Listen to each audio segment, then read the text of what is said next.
ਅੰਡੋਜ਼ TV ਦੇ programme ਸੰਵਾਦ ਦੇ ਵਿੱਚ ਦਰਸ਼ਕਾਂ ਦਾ ਸਵਾਗਤ। ਦਰਸ਼ਕੋ, ਅਸੀਂ ਇਸ ਪ੍ਰੋਗਰਾਮ 'ਚ ਜਿਹੜੇ ਪੱਖ ਦੇ ਮੁੱਦੇ ਆ ਉਹਨਾਂ ਨੂੰ ਲੈ ਕੇ ਤੁਹਾਡੇ ਰੂਬਰੂ ਹੁੰਦੇ ਆ। ਅੱਜ ਦਾ ਜਿਹੜਾ ਪਹਿਲਾ ਪੱਖ ਦਾ ਮੁੱਦਾ ਹੈ ਉਹ ਹੈ ਪੰਜਾਬ ਵਿਧਾਨ ਸਭਾ ਦਾ ਸੈਸ਼ਨ, ਮੌਨਸੂਨ ਸੈਸ਼ਨ ਆ।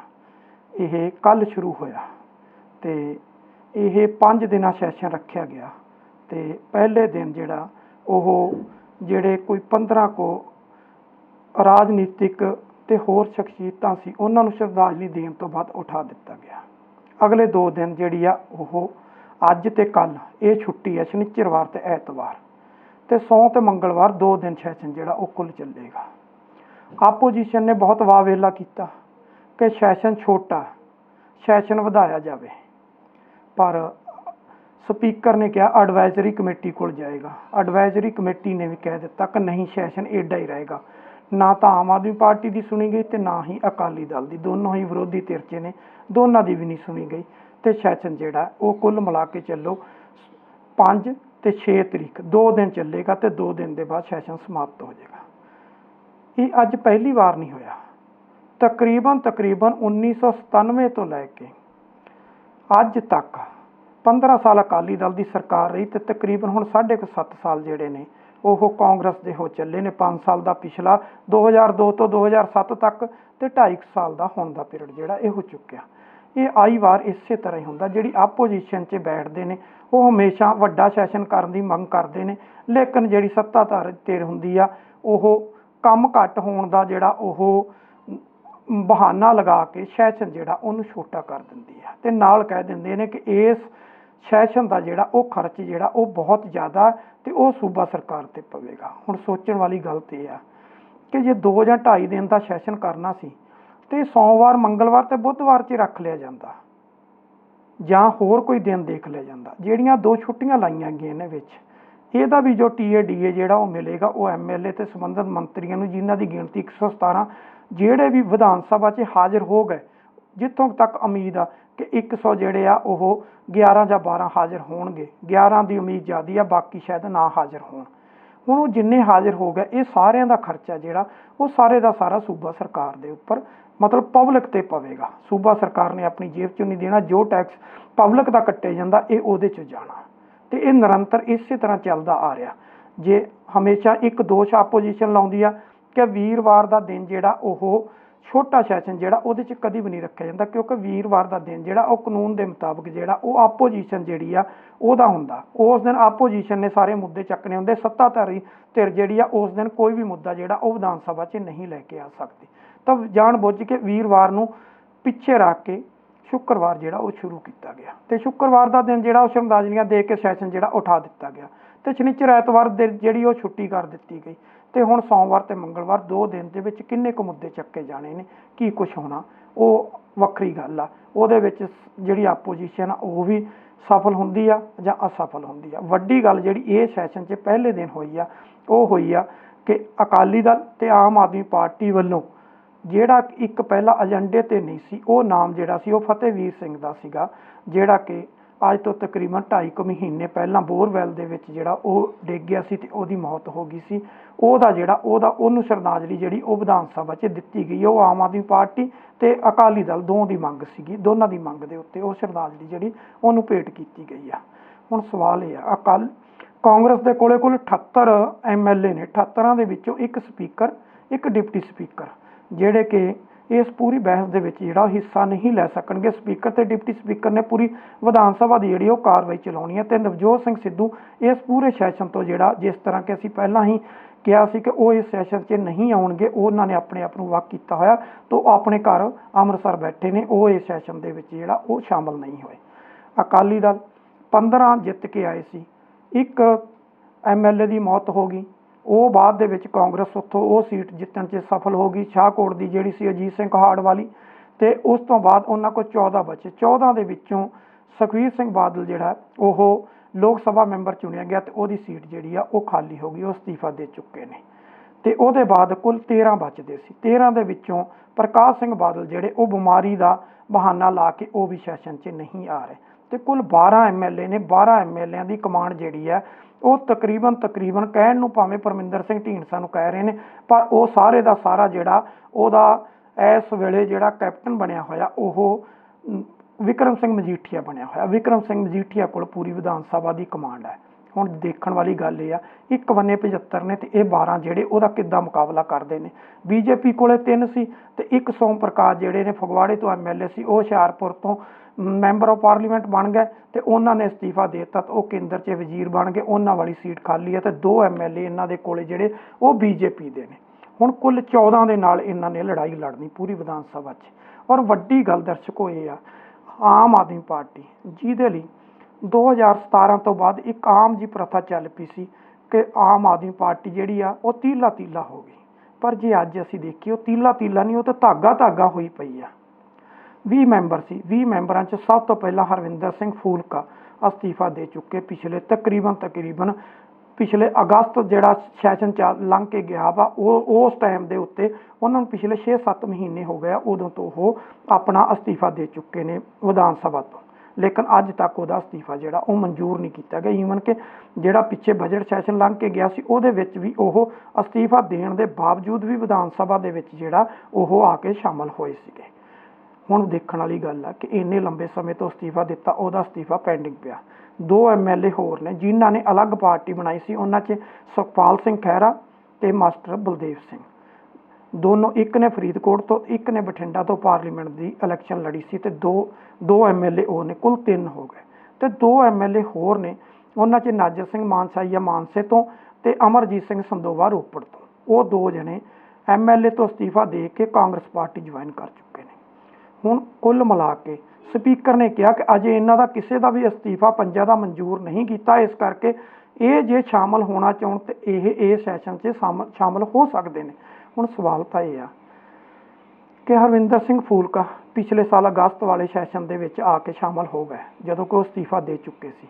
ਉਹ ਸ਼ਾਮਲ ਹੋ ਗਏ, ਵੱਖਰੀ ਗੱਲ ਆ। ਉਸ ਤੋਂ ਬਾਅਦ ਸੁਖਪਾਲ ਸਿੰਘ ਖਹਿਰਾ ਤੇ ਮਾਸਟਰ ਬਲਦੇਵ ਸਿੰਘ ਦੋਨਾਂ ਨੇ ਅਲੱਗ ਪਾਰਟੀ ਬਣਾਈ, ਪੰਜਾਬ ਏਕਤਾ ਪਾਰਟੀ। ਉਸ ਪੰਜਾਬ ਏਕਤਾ ਪਾਰਟੀ ਵੱਲੋਂ ਦੋਨਾਂ ਨੇ ਲੋਕ ਸਭਾ ਦੀ ਚੋਣ ਲੜੀ ਆਮ ਆਦਮੀ ਪਾਰਟੀ ਦੇ ਵੀ ਮੁਕਾਬਲੇ ਤੇ ਉਹ ਦੋਨੋਂ ਜਣੇ ਜਿਹੜੇ ਉਹ ਹਾਰ ਗਏ। ਅਜੇ ਤੱਕ ਅਸਤੀਫਾ ਮਨਜ਼ੂਰ ਨਹੀਂ ਹੋਇਆ। ਜੇ ਉਹ ਵਿਧਾਨ ਸਭਾ 'ਚ ਅੱਜ ਤਾਂ ਨਹੀਂ ਆਇਆ, ਜੇ ਅਗਲੇ ਦਿਨਾਂ ਦੋ ਦੇ ਵਿੱਚ ਆਉਂਦੇ ਨੇ ਤਾਂ ਉਹ ਕਿਹੜੇ ਉੱਥੇ ਬੈਂਚ ਦੇ ਉੱਪਰ ਬੈਠਣਗੇ? ਕਿ ਉਹ ਆਮ ਆਦਮੀ ਪਾਰਟੀ ਵਾਲੇ 'ਚ ਬੈਠਣਗੇ, ਵੱਖਰੇ ਬੈਠਣਗੇ, ਕਿੱਥੇ ਜਾਣਗੇ? ਇਹ ਸਵਾਲ ਖੜਾ। ਇਸੇ ਤਰੀਕੇ ਦੇ ਨਾਲ ਜਿਹੜੇ ਬਾਕੀ 2 ਐਮਐਲਏ ਆ, ਉਹਨਾਂ 'ਚ ਨਾਜਰ ਸਿੰਘ ਮਾਨਸਾਹੀਆ ਤੇ ਅਮਰਜੀਤ ਸਿੰਘ ਸੰਦੋਵਾ ਦੋਨੋਂ ਕਾਂਗਰਸ ਜੁਆਇਨ ਕਰ ਚੁੱਕੇ ਨੇ। ਸਪੀਕਰ ਕਹਿ ਰਹੇ ਆ ਕਿ ਇਹ ਦੋਨੋਂ ਵਿਧਾਨ ਸਭਾ ਦੀ ਕਾਰਵਾਈ 'ਚ ਹਿੱਸਾ ਲੈ ਸਕਦੇ ਆ ਕਿ ਕਿਉਂਕਿ ਅਜੇ ਇਹਨਾਂ ਦੀ ਅਸਤੀਫਾ ਜਿਹੜਾ ਮਨਜ਼ੂਰ ਨਹੀਂ ਕੀਤਾ ਗਿਆ। ਜੇ ਉਹ ਦੋਨੋਂ ਜਾਂਦੇ ਨੇ, ਕਾਂਗਰਸ ਦੇ ਬੈਂਚ ਤੇ ਤਾਂ ਬੈਠ ਨਹੀਂ ਸਕਦੇ। ਐਮਐਲਏ ਤੋਂ ਆਮ ਆਦਮੀ ਪਾਰਟੀ ਤੋਂ ਅਸਤੀਫਾ ਦੇ ਚੁੱਕੇ ਆ ਤੇ ਉਹ ਬੈਠਣਗੇ ਤੇ ਕਿੱਥੇ ਬੈਠਣਗੇ? ਹੁਣ ਸਵਾਲ ਇਹ ਹੈ ਕਿ ਆਮ ਆਦਮੀ ਪਾਰਟੀ ਜਿਹੜੀ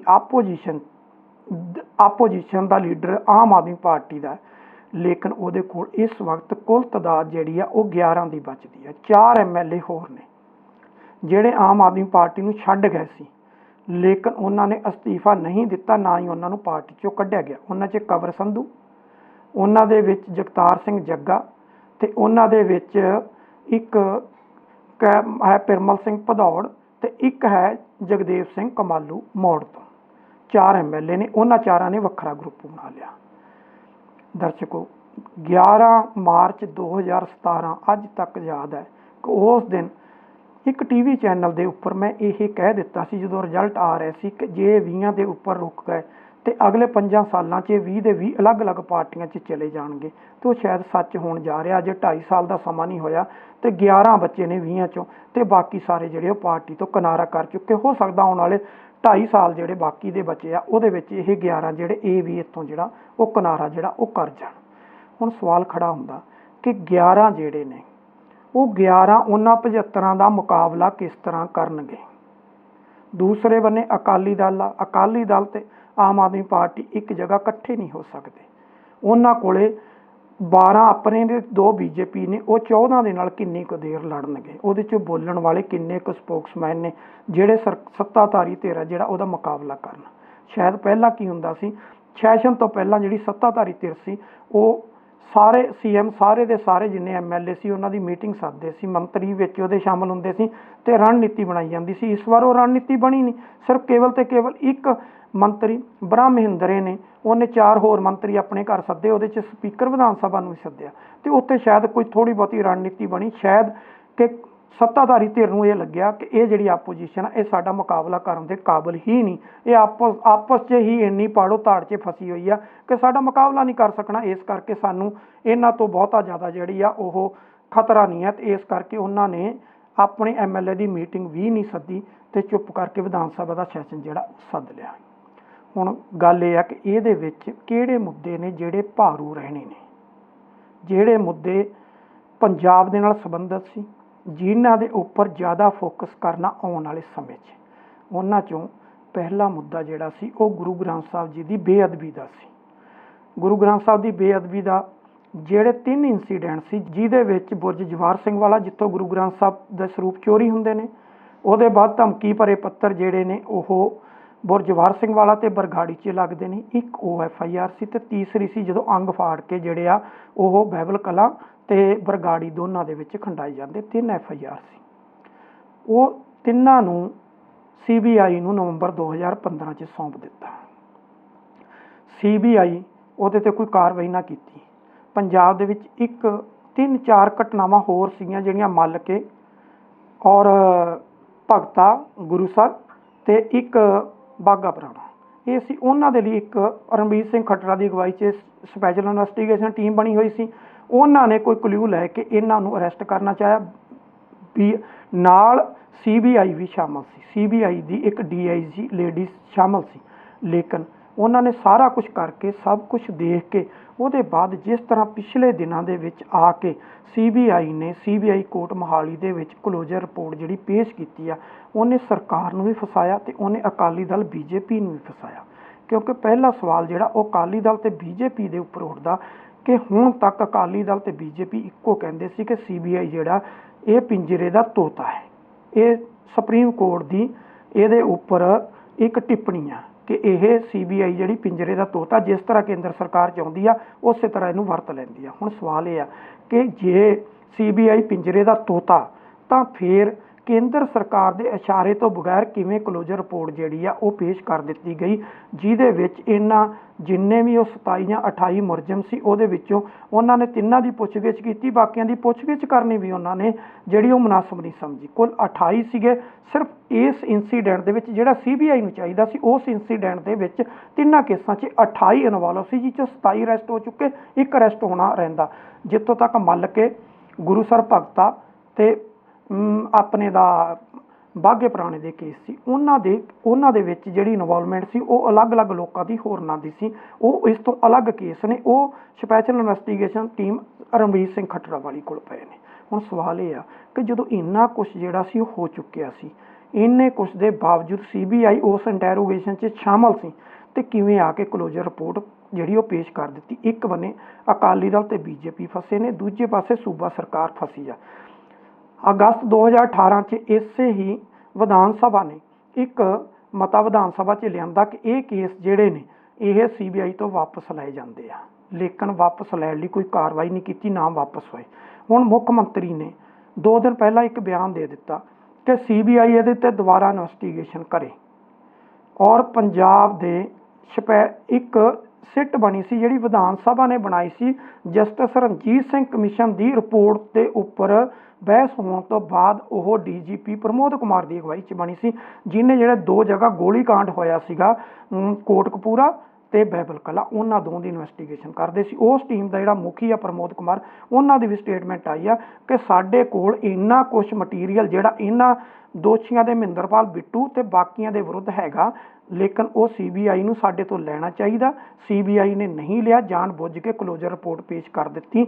ਇਹਨਾਂ ਦੀ 6 ਕਰੋੜ ਦੀ ਫੋਰਨ ਤੋਂ ਆਈ ਹੋਈ ਇਹਨਾਂ ਦੇ ਖਾਤਿਆਂ ਦੇ ਵਿੱਚ ਜਿਹੜੀ ਆ ਰਾਸ਼ੀ ਆ, ਉਹਦੇ ਸਾਡੇ ਕੋਲ ਸਬੂਤ ਜਿਹੜੇ ਉਹ ਮੌਜੂਦ ਨੇ ਔਰ ਇਹਨਾਂ ਦੀ ਇਨਵੋਲਵਮੈਂਟ ਜਿਹੜੀ ਆ ਇਹਨਾਂ ਨੇ ਉਹਨਾਂ 'ਚ ਮਹਿੰਦਰਪਾਲ ਬਿੱਟੂ, ਸ਼ਕਤੀ ਸਿੰਘ ਸੁਖਜਿੰਦਰ ਸਿੰਘ ਸਨੀ ਤੇ ਬਲਜੀਤ ਸਿੰਘ ਨੀਲਾ ਤੇ ਇੱਕ ਗੋਪਾਲ ਸਟੇਸ਼ਨਰੀ ਦੀ ਦੁਕਾਨ ਵਾਲਾ, ਇਹਨਾਂ ਦੀ ਕਨਫੈਸ਼ਨ ਰਿਪੋਰਟ ਜਿਹੜੀ ਆ ਉਹ ਕੋਰਟ ਦੇ ਅੰਦਰ ਮੌਜੂਦ ਆ। ਇਹਨਾਂ ਦੇ ਵਿੱਚੋਂ ਗੋਪਾਲ ਸਟੇਸ਼ਨਰੀ ਵਾਲਾ ਜਿਹੜਾ ਉਹਨੇ ਪੁਲਿਸ ਦੇ ਥਰੂ ਕੋਰਟ ਦੇ ਅੰਦਰ 164 'ਚ ਬਿਆਨ ਦਰਜ ਕਰਾਏ ਤੇ ਬਾਕੀ ਜਿਹੜੇ ਸੀ ਉਹ ਜਦੋਂ ਫਰੀਦਕੋਟ ਜੇਲ੍ਹ 'ਚ ਸੀ ਉਹਨਾਂ ਨੇ ਖੁਦ ਜਿਹੜੇ ਆ ਉਹ ਕੋਰਟ ਦੇ ਅੰਦਰ ਜਿਹੜਾ ਇਲਾਕਾ ਮੈਜਿਸਟ੍ਰੇਟ ਸੀ ਉਹਨੂੰ ਰਿਕੁਐਸਟ ਭੇਜੀ ਸੁਪਰਡੈਂਟ ਦੇ ਥਰੂ ਕਿ ਸਾਡੇ ਤੋਂ ਆਹ ਗਲਤੀ ਹੋ ਗਈ, ਅਸੀਂ ਆਹ ਕਨਫੈਸ਼ਨ ਕਰਨਾ ਚਾਹੁੰਦੇ ਹਾਂ। ਤੇ ਉਹ ਕਨਫੈਸ਼ਨ ਰਿਪੋਰਟ ਜਿਹੜੀ ਆ ਉਹ ਇਲਾਕਾ ਮੈਜਿਸਟ੍ਰੇਟ ਦੇ ਸਾਹਮਣੇ ਮੋਗੇ ਜਿਹੜੀ ਆ ਉਹ ਬਕਾਇਦਾ ਰਿਕਾਰਡ ਹੋਈ ਆ, ਉਹ ਔਨ ਰਿਕਾਰਡ ਪਈ ਆ। ਹੁਣ ਇੰਨਾ ਕੁਛ ਹੋ ਗਿਆ।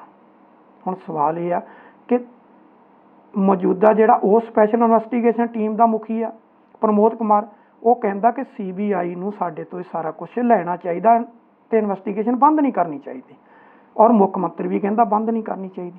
ਪਰ ਹੁਣ ਸਵਾਲ ਆ ਕਿ ਜਿਹੜਾ ਅਗਸਤ 2018 ਦੇ ਵਿੱਚ ਤੁਸੀਂ ਵਿਧਾਨ ਸਭਾ 'ਚ ਮਤਾ ਲਿਆਂਦਾ ਸੀ ਕਿ ਕੇਸ ਵਾਪਸ ਲਏ ਜਾਂਦੇ ਨੇ ਤੇ ਕੇਂਦਰ ਨੂੰ ਭੇਜਣਾ ਸੀ, ਉਸ ਮਤੇ ਦਾ ਕੀ ਬਣਿਆ? ਕੀ ਉਹ ਮਤਾ ਇੱਥੇ ਪਿਆ ਰਹਿ ਗਿਆ ਜਾਂ ਕੇਂਦਰ ਨੂੰ ਭੇਜਿਆ? ਇਹ ਸਵਾਲ ਆ। ਇਹਦੇ ਤੇ 4, 5 ਤੇ 6 ਤਰੀਕ 2 ਦਿਨ ਇਹ ਤੇ ਭਖਵੀਂ ਬਹਿਸ ਹੋਏਗੀ। ਇਹ ਇੱਕ ਦੂਜੇ ਨੂੰ ਤਾਨੇ ਮੇਣ ਜਿਹੜੇ ਉਹ ਜਾਣਗੇ। ਪਰ ਇਹਦੇ ਵਿੱਚ ਇੱਕ ਸਟੇਟਮੈਂਟ ਹੋਰ ਆ ਪੰਜਾਬ ਦੇ ਐਡਵੋਕੇਟ ਜਨਰਲ ਦੀ ਆ ਗਈ। ਉਹਨਾਂ ਦਾ ਕਹਿਣਾ, ਅਤੁਲ ਨੰਦਾ ਐਡਵੋਕੇਟ ਜਨਰਲ ਨੇ ਪੰਜਾਬ ਦੇ, ਉਹ ਕਹਿੰਦੇ ਆ ਕਿ CBI ਤੇ ਇਹਦੀ ਇਨਵੈਸਟੀਗੇਸ਼ਨ ਕਰ ਹੀ ਨਹੀਂ ਸਕਦੀ, ਕਿਉਂਕਿ ਜਦੋਂ ਵਿਧਾਨ ਸਭਾ 'ਚ ਮਤਾ ਪਾਸ ਹੋ ਗਿਆ ਉਹਦੇ ਬਾਅਦ ਇਹ ਕੇਸ ਜਿਹੜਾ ਇਹ CBI ਕੋਲੇ ਰਹਿ ਹੀ ਨਹੀਂ ਸਕਦਾ। ਇਹ ਤਾਂ ਸੂਬਾ ਸਰਕਾਰ ਨੇ ਕਰਨਾ ਸੀ। ਹੁਣ ਜੇ ਸੂਬਾ ਸਰਕਾਰ ਨੇ ਕਰਨਾ ਸੀ, ਹੁਣ ਇਹ ਗੱਲ ਸਭ ਤੋਂ ਵੱਡੀ ਸਵਾਲ ਖੜੇ ਕਰਦੀ ਹੈ ਕਿ ਜੇ ਸੂਬਾ ਸਰਕਾਰ ਨੇ ਕਰਨਾ ਸੀ ਤੇ 1 ਸਾਲ ਹੋ ਗਿਆ ਅਗਸਤ 'ਚ, ਤਕਰੀਬਨ 28 ਅਗਸਤ ਤੋਂ ਬਾਅਦ ਇਹ ਦੂਸਰਾ ਕੇਸ ਜਿਹੜਾ ਸੀ CBI ਤੋਂ ਲੈਣ ਦੀ ਗੱਲ ਹੋਈ ਸੀ। ਜੇ ਲਾ ਲਓ ਤਾਂ 11 ਮਹੀਨੇ ਬਣਦੇ ਆ। 11 ਮਹੀਨਿਆਂ ਦੇ ਵਿੱਚ ਕੀ ਜੇ CBI ਨੇ ਉਹਨਾਂ ਦੇ ਵਿਰੁੱਧ ਕਾਰਵਾਈ ਨਹੀਂ ਸੀ ਕਰਨੀ ਤਾਂ ਕੀ ਸੂਬਾ ਸਰਕਾਰ ਨੇ ਸਪੈਸ਼ਲ ਇਨਵੈਸਟੀਗੇਸ਼ਨ ਟੀਮ ਨੂੰ ਆਦੇਸ਼ ਦਿੱਤੇ ਕਿ ਤੁਸੀਂ ਇਹਨਾਂ ਦੀ ਅਰੈਸਟ ਪਾਓ ਤੇ ਇਹਨਾਂ ਨੂੰ ਇਸ ਕੇਸ ਦੇ ਵਿੱਚ ਜਿਹੜਾ ਚਾਰਜਸ਼ੀਟ ਕਰਕੇ ਕੋਰਟ ਦੇ ਵਿੱਚ ਚਾਰਜਸ਼ੀਟ ਜਿਹੜੀ ਆ ਉਹ ਪੇਸ਼ ਕਰੋ? ਨਹੀਂ ਕੀਤੀ, ਸਿਆਸਤ ਕੀਤੀ ਗਈ।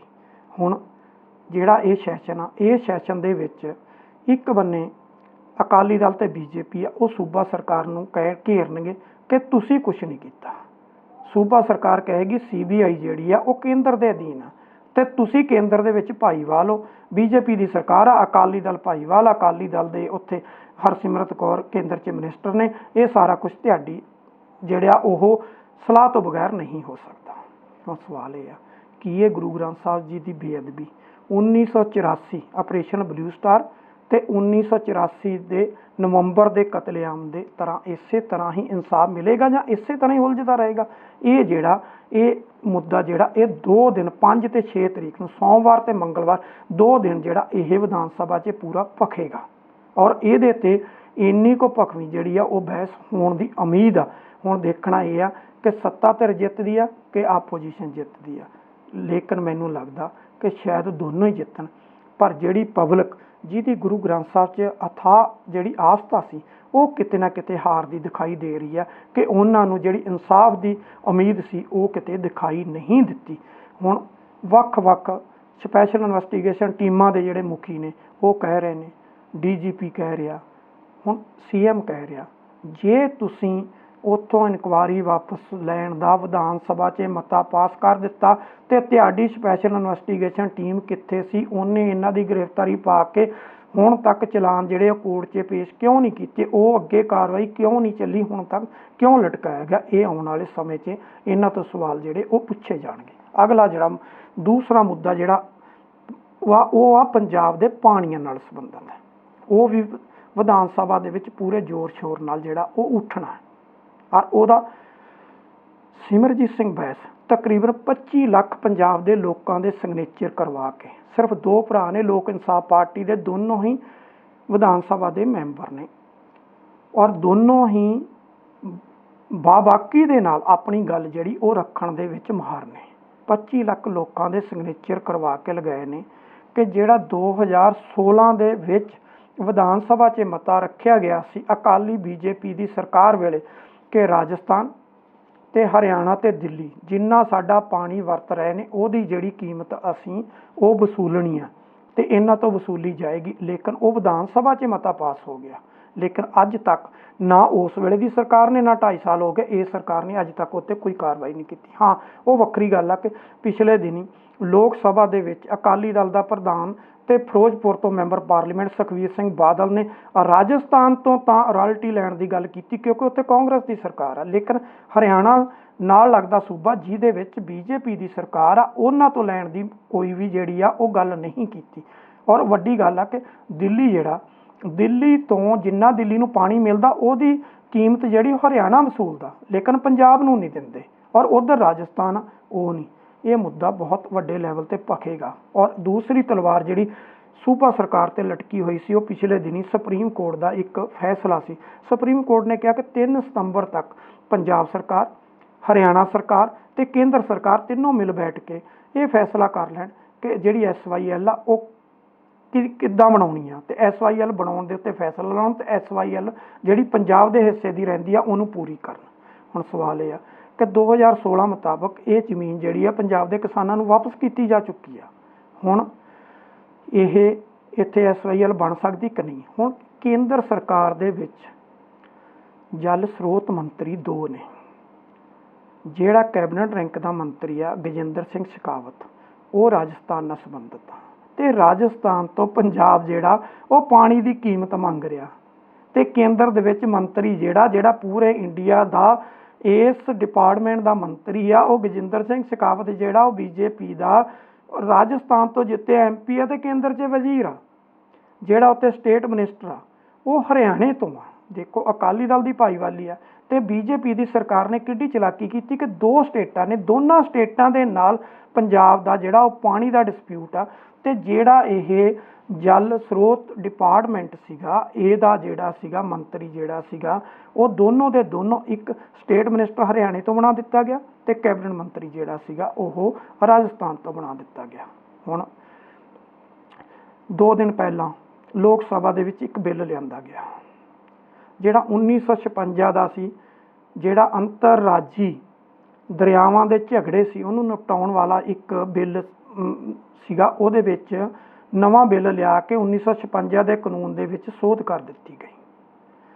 ਸੋਧ ਕਰਕੇ ਉਹਦਾ ਟਾਈਮ ਬਾਉਂਡ ਕਰ ਦਿੱਤਾ ਗਿਆ। ਇੱਕ ਟ੍ਰਿਬਿਊਨਲ ਬਣੇਗਾ ਸੁਪਰੀਮ ਕੋਰਟ ਦੇ ਰਿਟਾਇਰਡ ਜੱਜ ਦੀ ਅਗਵਾਈ 'ਚ, ਔਰ ਉਹਨੂੰ 2 ਸਾਲ ਦੇ ਅੰਦਰ ਉਹਨੂੰ ਉਹ ਫੈਸਲਾ ਜਿਹੜਾ ਉਹਨੂੰ ਕੰਮ ਦਿੱਤਾ ਗਿਆ ਉਹਨੂੰ ਉਹਦਾ ਨਿਪਟਾਉਣਾ, ਉਹਦੀ ਜਿਹੜੀ ਜ਼ਿੰਮੇਵਾਰੀ ਹੋਏਗੀ ਕਿ 2 ਸਾਲ ਦੇ ਅੰਦਰ ਨਿਪਟੇ, 2 ਸਾਲ ਤੋਂ ਬਾਹਰ ਨਾ ਜਾਵੇ। ਹੁਣ ਪੰਜਾਬ ਤੇ ਇੱਕ ਹੋਰ ਤਲਵਾਰ ਲਟਕਣ ਜਾ ਰਹੀ ਆ। ਔਰ ਵੱਡੀ ਗੱਲ ਇਹ ਕਿ ਜਿਹੜਾ ਉਹ ਟ੍ਰਿਬਿਊਨਲ ਫੈਸਲਾ ਦੇਵੇਗਾ ਉਹ ਫੈਸਲਾ ਜਿਹੜਾ ਉਹ ਸਾਰੀਆਂ ਧਿਰਾਂ ਨੂੰ ਜਿਹੜਾ ਉਹ ਮੰਨਣਾ ਹੋਵੇਗਾ, ਤੇ ਨਾਲ ਦੀ ਨਾਲ ਉਹ ਫੈਸਲਾ ਜਿਹੜਾ ਨੋਟੀਫਿਕੇਸ਼ਨ ਦਾ ਰੂਪ ਲਵੇਗਾ। ਔਰ ਇਹ ਵੀ ਕਿਹਾ ਗਿਆ ਕਿ ਨੋਟੀਫਿਕੇਸ਼ਨ ਦਾ ਰੂਪ ਲਏਗਾ ਜਦੋਂ ਇਹ ਕਮਿਸ਼ਨ ਆਪਣਾ ਕੰਮ ਪੂਰਾ ਕਰ ਦੇਵੇਗਾ, ਫੈਸਲਾ ਦੇ ਦੇਵੇਗਾ, ਨਾਲ ਦੇ ਨਾਲ ਉਹ ਕਮਿਸ਼ਨ ਜਿਹੜਾ ਉਹ ਭੰਗ ਹੋ ਜਾਏਗਾ। ਉਸ ਤੋਂ ਬਾਅਦ ਜਿਹੜਾ ਕੋਈ ਹੋਰ ਸਟੇਟਾਂ ਦਾ ਮਸਲਾ ਹੋਏਗਾ ਉਹਦੇ ਲਈ ਨਵੇਂ ਸਿਰੇ ਤੋਂ ਫਿਰ ਦੁਬਾਰਾ ਟ੍ਰਿਬਿਊਨਲ ਜਿਹੜਾ ਉਹ ਕਾਇਮ ਕੀਤਾ ਜਾਏਗਾ। ਹੁਣ ਇਹ ਮੁੱਦਾ ਵੀ ਜਿਹੜਾ ਇਹ ਬੜੇ ਵੱਡੇ ਲੈਵਲ ਦੇ ਉੱਤੇ ਜਿਹੜਾ ਵਿਧਾਨ ਸਭਾ ਦੇ ਵਿੱਚ ਉੱਠਣਾ, ਇਹਦੇ ਵਿੱਚ ਕੇਂਦਰ ਦੇ ਵਿੱਚ BJP ਤੇ ਅਕਾਲੀ ਦਲ ਦੀ ਜਿਹੜੀ ਕੋਲੀਸ਼ਨ ਸਰਕਾਰ ਆ ਉਹਨੂੰ ਸੱਤਾਧਾਰੀ ਧਿਰ ਘੇਰੇਗੀ, ਤੇ ਸੱਤਾਧਾਰੀ ਧਿਰ ਜਿਹੜੀ ਆ ਉਹਨੂੰ ਅਕਾਲੀ ਦਲ ਤੇ BJP ਤੇ ਆਮ ਆਦਮੀ ਪਾਰਟੀ ਘੇਰਨ ਦੀ ਜਿਹੜੀ ਉਹ ਕੋਸ਼ਿਸ਼ ਕਰਨਗੀਆਂ। ਇਹ ਬੜੇ ਵੱਡੇ ਸਵਾਲ ਜਿਹੜੇ ਆ ਇਹ ਆਉਣ ਵਾਲੇ ਦਿਨਾਂ ਦੇ ਵਿੱਚ ਜਿਹੜੇ ਆ ਉਹ ਖੜੇ ਹੋਣੇ ਆ। ਹੁਣ ਦੇਖਣ ਵਾਲੀ ਗੱਲ ਇਹ ਆ ਕਿ ਕੀ ਇਹਦੇ ਵਿੱਚੋਂ ਜਿਹੜੀ ਪੰਜਾਬ ਦੀ ਜਨਤਾ ਹੈ, ਲੋਕ ਕੀ ਚਾਹੁੰਦੇ ਨੇ, ਉਹਦੇ ਲਈ ਕੁਝ ਨਿਕਲੇਗਾ ਕਿ ਜਾਂ ਇਹਨਾਂ ਦੇ ਵਾਹ ਵੇਲਿਆਂ ਦੇ ਵਿੱਚ ਜਿਹੜਾ ਉਹ ਇਸੇ ਤਰ੍ਹਾਂ ਹੀ ਫਸ ਕੇ ਜਿਹੜਾ ਉਹ ਰਹਿ ਜਾਏਗਾ। ਇਹ ਆਉਣ ਵਾਲੇ ਦਿਨਾਂ ਦੀ ਜਿਹੜੀ ਆ ਉਹ ਅਜੇ ਦੇਖਣਾ ਪਏਗਾ। ਜਿਹੜੀ 5 ਤੇ 6 ਤਰੀਕ ਆ ਉਹਨਾਂ ਦੋਨਾਂ ਦਿਨਾਂ ਦੇ ਵਿੱਚ ਇਹਦੇ ਚੋਂ ਕੀ ਜਿਹੜਾ ਉਹ ਨਿਕਲ ਕੇ ਆਉਂਦਾ। ਜਿਹੜਾ ਤੀਸਰਾ ਮੁੱਦਾ ਹੈ ਉਹ ਆ ਨਸ਼ਿਆਂ ਦਾ। ਪਿਛਲੇ ਦਿਨੀ 7 ਸਟੇਟਾਂ ਤੇ 1 ਯੂਨੀਅਨ ਟੈਰੀਟਰੀ ਇਹਨਾਂ ਦੇ ਮੁੱਖ ਮੰਤਰੀਆਂ, ਉੱਥੇ ਦਿੱਲੀ ਦਾ ਪੁਲਿਸ ਕਮਿਸ਼ਨਰ ਸੀਗਾ ਜਿਹੜਾ ਅਪਰਾਧ ਦਾ ਕੰਮ ਦੇਖਦਾ ਉਹ, ਤੇ ਐਡਵਾਈਜ਼ਰ ਸੀਗਾ ਜੰਮੂ ਕਸ਼ਮੀਰ 'ਚ ਪ੍ਰੈਜ਼ੀਡੈਂਟ ਰੂਲ ਹੈ ਇਸ ਕਰਕੇ ਉੱਥੋਂ ਉਹਨਾਂ ਦੇ ਜਿਹੜੇ ਐਡਵਾਈਜ਼ਰ ਜਿਹੜੇ ਉਹ ਸ਼ਾਮਲ ਹੋਏ, ਤੇ ਚੰਡੀਗੜ੍ਹ ਯੂਟੀ ਆ ਇੱਥੋਂ ਵੀ ਐਡਵਾਈਜ਼ਰ ਜਿਹੜੇ ਉਹ ਸ਼ਾਮਲ ਹੋਏ। ਤਾਂ ਉੱਥੇ ਮੁੱਖ ਮੰਤਰੀ ਪੰਜਾਬ ਨੇ ਇਹ ਦੂਸਰੀ ਮੀਟਿੰਗ ਸੀ ਜਿਹੜੀ ਸੱਦੀ ਆ ਅੰਤਰਰਾਜੀ ਨਸ਼ਿਆਂ ਦੇ ਉੱਪਰ ਬੈਠ ਕੇ ਵੀ ਇਹਦਾ ਕੋਈ ਹੱਲ ਜਿਹੜਾ ਉਹ ਕੱਢਿਆ ਜਾਵੇ। ਹੁਣ ਅੱਜ ਤੱਕ ਤਾਂ ਇਹ ਸੀ, ਕਦੀ ਵੀ ਸੱਤਾਧਾਰੀ ਧਿਰ ਸੀ, ਚਾਹੇ ਉਹ ਅਕਾਲੀ ਦਲ ਬੀਜੇਪੀ ਦੀ ਸਰਕਾਰ ਰਹੀ ਜਾਂ ਕਾਂਗਰਸ ਦੀ, ਕਦੀ ਕਿਸੇ ਨੇ ਮੰਨਣ ਦੀ ਕੋਸ਼ਿਸ਼ ਨਹੀਂ ਕੀਤੀ ਸੀ ਵੀ ਨਸ਼ਿਆਂ ਦਾ ਮੁੱਦਾ, ਜਦੋਂ ਕਿ ਅਸੀਂ ਸ਼ੁਰੂ ਤੋਂ ਕਹਿੰਦੇ ਸੀ ਕਿਸੇ ਇੱਕ ਸਟੇਟ ਦਾ ਨਹੀਂ, ਕਿਸੇ ਇੱਕ ਦੇਸ਼ ਦਾ ਨਹੀਂ, ਇੰਟਰਨੈਸ਼ਨਲ ਲੈਵਲ ਦੀ ਸਮੱਸਿਆ ਤੇ ਇਹਦਾ ਹੱਲ ਹੋਣਾ ਚਾਹੀਦਾ। ਪਰ ਚਲੋ ਚੰਗੀ ਗੱਲ ਆ ਕਿ ਇਹਦੇ ਉੱਤੇ ਜਿਹੜੀ ਆ ਕਾਰਵਾਈ ਹੋਣੀ ਸ਼ੁਰੂ ਹੋਈ ਆ। ਹੁਣ ਇਹਦੇ ਵਿੱਚ ਕੈਦੀ ਵੀ ਇੱਕ ਤੋਂ ਦੂਜੀ ਸਟੇਟ 'ਚ ਬਦਲਣ ਦੀ ਗੱਲ ਕੀਤੀ ਆ, ਪਰ ਵੱਡਾ ਸਵਾਲ ਇਹ ਆ, ਵਿਧਾਨ ਸਭਾ 'ਚ ਇਹ ਮੁੱਦੇ ਆਉਣਗੇ, ਵਿਧਾਨ ਸਭਾ 'ਚ ਉਠਾਏ ਵੀ ਜਾਣਗੇ, ਪਰ ਇਸ ਤੋਂ ਵੱਡਾ ਸਵਾਲ ਜਿਹੜਾ ਉਹ ਇਹ ਆ ਕਿ ਜਿਹੜੇ ਬਾਰਡਰ ਦੇ ਉੱਪਰ BSF ਆਰਮੀ ਲੱਗੀ ਹੋਈ ਆ, IB ਲੱਗੀ ਹੋਈ ਆ, ਉਹਦੇ ਉੱਤੇ ਕਸਟਮ ਵਿਭਾਗ ਵੀ ਆ, ਇੰਨਾ ਕੁਝ ਕੀ ਕਰਦੇ ਆ? ਇਹ ਕਸਟਮ ਵਿਭਾਗ ਉਹੀ ਆ ਜਿਹੜਾ ਵਿਚਾਰੇ NRI ਜਿਹੜੇ ਏਅਰਪੋਰਟ 'ਤੇ ਆਉਂਦੇ, ਉਹਨਾਂ ਦੇ ਵਿਚਾਰਿਆਂ ਦੇ ਬਹੁਤੀ ਵਾਰ ਉਹਨਾਂ ਨੂੰ ਬੈਗ ਹੀ ਖਾਲੀ ਮਿਲਦੇ ਆ, ਵਿੱਚੋਂ ਕੁਛ ਨਹੀਂ ਹੁੰਦਾ, ਸਾਰਾ ਕੁਛ ਜਿਹੜਾ ਉਹ ਉਡਾ ਲਿਆ ਜਾਂਦਾ। ਇੱਕ ਗੱਲ ਤਾਂ ਇਹ ਸੀ ਕਿ ਬਾਰਡਰ ਜਿਹੜੇ ਆ, ਬਾਰਡਰ ਕੇਂਦਰ ਸਰਕਾਰ ਦੇ ਅਧੀਨ ਆ, ਜੇ ਬਾਰਡਰ ਸੀਲ ਹੁੰਦੇ ਆ ਤੇ ਆਪਣੇ ਆਪ ਇਹ ਸਾਰਾ ਕੁਝ ਆਉਣਾ ਬੰਦ ਹੋ ਜਾਏ। ਜਿਹੜੇ ਵਿਚਾਰੇ ਖਾਣ ਵਾਲੇ ਆ ਉਹਨਾਂ ਨੂੰ ਤੁਸੀਂ ਪਕੜ ਕੇ ਅੰਦਰ ਦੇਈ ਜਾ ਰਹੇ ਹੋ, ਲੇਕਿਨ ਜਿਹੜੇ ਵੱਡੇ ਮਗਰਮੱਛ ਨੇ ਉਹ ਅਜੇ ਵੀ ਇਹਨਾਂ ਦੀ ਗ੍ਰਿਫਤ ਤੋਂ ਜਿਹੜੇ ਉਹ ਬਾਹਰ ਬੈਠੇ ਨੇ। ਹੁਣ ਘੱਟੋ ਘੱਟ 8-9 ਜ਼ਿਲ੍ਹੇ ਐਸੇ ਆ ਜਿਹਦੇ 'ਚ ਪਿਛਲੇ 6 ਕੁ ਦਿਨਾਂ ਤੋਂ ਤੜਕੇ 4 ਵਜੇ ਜਾਂ 2 ਵਜੇ ਜਿਹੜੇ ਆ ਜਿਹੜਾ ਵੀ ਸ਼ੱਕੀ ਏਰੀਆ ਦਿਖਦਾ ਉੱਥੇ ਤਲਾਸ਼ੀਆਂ ਦਾ ਅਭਿਆਨ ਆ। ਕਈ ਜਗ੍ਹਾ ਤੋਂ ਕਰੋੜ ਰੁਪਇਆ ਵੀ ਪਕੜਿਆ ਗਿਆ, ਬਹੁਤ ਵੱਡੇ ਲੈਵਲ 'ਤੇ ਜਿਹੜਾ ਉਹ ਪੰਜਾਬ ਸਰਕਾਰ ਲੱਗੀ ਹੋਈ ਆ। ਪਰ ਹੁਣ ਗੱਲ ਇਹ ਆ ਵੀ ਇਹ ਮੁੱਦੇ ਜਿਹੜੇ ਆ ਇਹ ਵਿਧਾਨ ਸਭਾ ਦੇ ਵਿੱਚ ਵੀ ਉੱਠਣੇ ਆ, ਲੇਕਿਨ ਵਿਧਾਨ ਸਭਾ ਦੇ ਨਾਲ ਉੱਠਣ ਤੋਂ ਜ਼ਿਆਦਾ ਹੀ ਵੱਡੀ ਜਿਹੜੀ ਸਮੱਸਿਆ ਹੈ ਉਹ ਇਹ ਆ ਕਿ ਜੇ ਕੇਂਦਰ ਸਰਕਾਰ ਇਹਦੇ ਉੱਤੇ ਕੋਈ ਐਕਸ਼ਨ ਲਵੇ, ਬਾਰਡਰ ਜਿਹੜੇ ਆ ਉੱਤੇ ਸਖਤਾਈ ਹੋਵੇ, ਇਹ ਕੁਛ ਨਾ ਆਵੇ ਤੇ ਸ਼ਾਇਦ ਇਹਦਾ ਕੋਈ ਆਸਾਨੀ ਨਾਲ ਜਿਹੜਾ ਹੱਲ ਨਿਕਲ ਸਕਦਾ। ਇਸ ਦੇ ਨਾਲ ਹੀ ਜਾਂਦੇ ਇੱਕ ਗੱਲ ਜਿਹੜੀ ਆ ਉਹ ਕੱਲ੍ਹ ਮੈਂ ਪਾਰਲੀਮੈਂਟ ਦੇ ਵਿੱਚ ਜਿਹੜੀ ਆ ਲੋਕ ਸਭਾ ਦਾ ਹੇਠਲਾ ਸਦਨ ਆ ਉਹਦੇ ਵਿੱਚ ਕੇਂਦਰ ਦੇ ਵਿੱਚ ਅਕਾਲੀ ਦਲ ਵੱਲੋਂ ਮਿਨਿਸਟਰ ਹਰਸਿਮਰਤ ਕੌਰ ਬਾਦਲ ਨੇ ਉਠਾਈ ਆ 1919 ਦਾ ਜਲਿਆਂਵਾਲਾ ਬਾਗ ਦਾ ਸਾਕਾ, ਜਿਹੜਾ ਕਿ ਭੁਲਾਇਆ ਨਹੀਂ ਜਾ ਸਕਦਾ। 1984 ਦੀ ਤਰ੍ਹਾਂ ਚਾਹੇ ਉਹ ਦਿੱਲੀ ਦਾ ਕਤਲੇਆਮ ਹੋਵੇ ਤੇ ਚਾਹੇ ਆਪਰੇਸ਼ਨ ਬਲੂ ਸਟਾਰ ਹੋਵੇ, ਉਹ ਵੀ ਨਹੀਂ ਭੁਲਾਇਆ ਜਾ ਸਕਦਾ। ਜਿਹੜੀ ਜਨਰਲ ਅਡਵਾਇਰ ਦੀ ਕਾਇਰਾਨਾ ਕਾਰਵਾਈ ਸੀ ਉਹਨੇ ਉਹ ਉਠਾਇਆ, ਕਿਉਂਕਿ ਉਹ ਅੱਜ ਤੱਕ ਉਹਦੇ ਉੱਪਰ ਇਹ ਕੀ ਸੀਗਾ ਕਿ ਕਾਂਗਰਸ ਦਾ ਹੀ ਕਬਜ਼ਾ ਸੀ, ਜਿਹੜਾ ਉੱਥੇ ਪ੍ਰਧਾਨ ਉਹਦਾ ਹੌਲੀ ਸੌਲੀ ਕਮਾਂਡ ਸੀਗੀ, ਉਸ ਜਿਹੜਾ ਟਰਸਟ ਬਣਿਆ ਉਹਦੀ ਉਹ ਕਾਂਗਰਸ ਕੋਲੇ ਸੀ। ਹੁਣ ਉਹ ਪਾਰਲੀਮੈਂਟ ਦੇ ਵਿੱਚ ਬਿੱਲ ਲਿਆਂਦਾ ਗਿਆ ਕਿ ਪ੍ਰਧਾਨ ਮੰਤਰੀ ਉਸ ਟਰਸਟ ਦਾ ਜਿਹੜਾ ਚੇਅਰਮੈਨ ਹੋਇਆ ਕਰੇਗਾ, ਜਿਹੜਾ ਅੰਮ੍ਰਿਤਸਰ ਦੇ ਵਿੱਚ ਜਲਿਆਂਵਾਲੇ ਬਾਗ ਦਾ ਟੋਟਲ ਟਰਸਟ ਜਿਹੜਾ ਉਹ ਬਣਿਆ ਹੋਇਆ, ਉਹਦੇ ਲਈ ਮਤਾ ਲਿਆਂਦਾ। ਉੱਥੇ ਬੋਲਦੇ ਹੋਏ ਹਰਸਿਮਰਤ ਕੌਰ ਬਾਦਲ ਨੇ ਪੰਜਾਬ ਦੇ ਮੁੱਖ ਮੰਤਰੀ ਕੈਪਟਨ ਅਮਰਿੰਦਰ ਸਿੰਘ ਦੇ ਦਾਦੇ ਰਾਜਾ ਭੁਪਿੰਦਰ ਸਿੰਘ ਦੇ ਉੱਪਰ ਇਲਜ਼ਾਮ ਲਗਾਏ ਕਿ ਉਹਨਾਂ ਨੇ ਉਸ ਵੇਲੇ ਜਨਰਲ ਅਡਵਾਇਰ ਨੂੰ ਇੱਕ ਟੈਲੀਗ੍ਰਾਫ ਭੇਜੀ ਤੇ ਨਾਲ ਇੱਕ ਫੋਟੋ ਨਸ਼ਰ ਕੀਤੀ ਕਿ ਜਿੱਥੇ ਉਹਨਾਂ ਨੂੰ ਵਧਾਈ ਦਿੱਤੀ ਕਿ ਇਹ ਜੋ ਕੁਝ ਤੁਸੀਂ ਕੀਤਾ ਹੈ ਬਹੁਤ ਵਧੀਆ। ਤੇ ਉਸੇ ਦੇ ਨਾਲ ਸ਼ਾਇਦ ਹਰਸਿਮਰਤ ਕੌਰ ਵੀ ਭੁੱਲ ਗਈ, ਪਰ ਕਾਂਗਰਸੀਆਂ ਨੇ ਉੱਥੇ ਇਹ ਵੀ ਮੁੱਦਾ ਚੱਕਿਆ ਕਿ ਇਹ ਉਹੀ ਜਨਰਲ ਅਡਵਾਇਰ ਹੈ ਜਿਸ ਨੂੰ ਤੁਹਾਡੇ ਵੱਡੇ ਵਡੇਰਿਆਂ ਨੇ ਜਿਸ ਦਿਨ ਇਹ 13 ਅਪ੍ਰੈਲ ਨੂੰ 1919 ਨੂੰ ਇਹ ਸਾਕਾ ਹੋਇਆ ਸੀ, ਉਸ ਦਿਨ ਮਜੀਠੇ ਦੇ ਵਿੱਚ ਜਿਹੜਾ ਤੁਹਾਡਾ ਮਤਲਬ ਉਸ ਵੇਲੇ ਦਾ ਤੁਹਾਡਾ ਘਰ ਸੀ, ਉੱਥੇ ਤੁਸੀਂ ਬੁਲਾ ਕੇ ਜਨਰਲ ਅਡਵਾਇਰ ਨੂੰ ਸਰੋਪਾ ਦਿੱਤਾ ਤੇ ਰਾਤ ਦਾ ਖਾਣਾ ਖਵਾਇਆ ਕਿ ਇਹ ਚੰਗਾ ਕਾਰਜ ਜਿਹੜਾ ਤੁਸੀਂ ਕੀਤਾ। ਹੁਣ ਦਰਸ਼ਕੋ ਸੋਚਣ ਵਾਲੀ ਗੱਲ ਆ, ਸਾਡੇ ਤੇ ਰਾਜ ਕੌਣ ਕਰ ਰਹੇ ਨੇ? ਇੱਕ ਘਰਾਣਾ ਉਹ ਰਾਜ ਕਰ ਰਿਹਾ ਜਿਹੜੇ ਜਨਰਲ ਅਡਵਾਇਰ ਨੂੰ ਉਸ ਵੇਲੇ ਸਾਨੂੰ ਪਤਾ ਕਿ ਜਿਹੜੀ ਪਟਿਆਲਾ ਰਿਆਸਤ ਸੀ ਇਹ ਹਮੇਸ਼ਾ ਅੰਗਰੇਜ਼ਾਂ ਦੀ ਪਿੱਠੂ ਰਹੀ ਆ ਤੇ ਉਹਨਾਂ ਨਾਲ ਰਲ ਕੇ ਇਹਨਾਂ ਨੇ ਮਹਾਰਾਜਾ ਰਣਜੀਤ ਸਿੰਘ ਦੇ ਰਾਜ ਦੀ ਵੀ ਹਮੇਸ਼ਾ ਜਿਹੜੀ ਆ ਉਹ ਵਿਰੋਧਤਾ ਕੀਤੀ ਆ। ਹੁਣ ਉਹ ਸਾਡੇ ਤੇ ਰਾਜ ਕਰ ਰਹੇ ਨੇ ਜਿਨ੍ਹਾਂ ਜਨਰਲ ਅਡਵਾਇਰ ਨੂੰ ਟੈਲੀਗ੍ਰਾਫ ਭੇਜ ਕੇ ਕਿਹਾ ਕਿ ਤੁਸੀਂ ਬਹੁਤ ਵਧੀਆ ਕੀਤਾ। ਦੂਜੇ ਬੰਨੇ ਉਹ ਪਰਿਵਾਰ ਆ ਕਿ ਜਿਨ੍ਹਾਂ ਨੇ ਉਸੇ ਜਨਰਲ ਅਡਵਾਇਰ ਨੂੰ ਸਰੋਪਾ ਵੀ ਦਿੱਤਾ ਤੇ ਰਾਤ ਦਾ ਖਾਣਾ ਵੀ ਖਵਾਇਆ ਕਿ ਤੁਸੀਂ ਬਹੁਤ ਵਧੀਆ ਕੀਤਾ। ਤੇ ਤੀਸਰੀ ਧਿਰ ਉਹ ਸੀ ਜਿਨ੍ਹਾਂ ਤੋਂ ਰਾਜ ਪੰਜਾਬ ਦਾ ਜਿਹੜਾ ਹਾਸਲ ਨਹੀਂ ਕੀਤਾ ਗਿਆ, ਜਿਹਨੂੰ ਕਿ NRI ਵੀਰ ਜਿਹੜੇ ਸੀ ਉਹ ਜਹਾਜ਼ ਭਰ ਕੇ ਪੰਜਾਬ 'ਚ ਆਏ ਸੀ ਉਹਨਾਂ ਦੀ ਸਪੋਰਟ ਦੇ ਲਈ, ਪਰ ਬਦਕਿਸਮਤੀ ਨਾਲ ਉਹ ਖੁੱਸ ਗਏ।